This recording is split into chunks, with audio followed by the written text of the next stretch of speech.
and middle class is taught in families.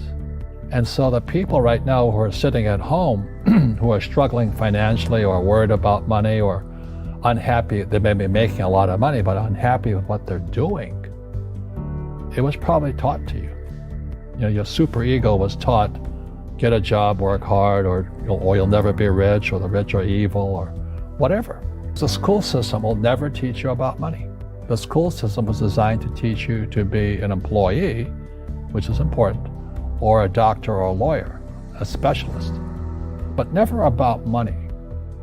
And what most people lack is real business knowledge, like accounting, like debt, like taxes. You gotta know that stuff, but they don't teach it in school to anybody. So, and then when people ask me, how did your rich dad learn this when your poor dad, a PhD, didn't? And the answer is very simply, my rich dad, who's my best friend's father, his father died when he was 13. So his rich dad had this family business at 13 to run. So he had to drop out of school, which was his blessing. There's blessings, and sometimes the blessing doesn't look like a blessing, but it turned out to be a blessing. And then his teachers became his bookkeeper, his accountant, his attorney, his banker, his real estate agents. So he has what I call real teachers, not these fake teachers in school. You see, most teachers in school, they're out of ethics. They teach subjects they themselves don't practice.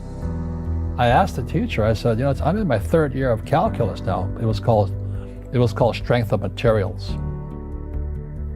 I said, am I ever going to use this stuff? He goes, no. I said, why do you teach it? He says, because I get paid. I said, do you ever use it? He goes, no. And that's why, you have to, in life, one of the things I suggest to people, you got to find a real teacher versus a fake teacher. And a fake teacher is somebody who doesn't do what they teach. And a real teacher is doing what they teach every day. So my accountants, my attorneys, they're in it every single day. That's how I learn, because every day I'm solving problems in my business.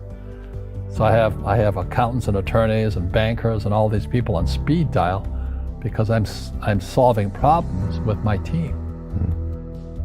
I see you giving this knowledge out, and yeah. Do the rich people cringe and say, don't tell them that, Rob? Yes. Don't tell people what you know. Right. Keep them poor. But, unfortunately, the poor, as was in the Bible, I'm not real religious, the poor will always be amongst us because it starts up here. Right, it's that fear mentality.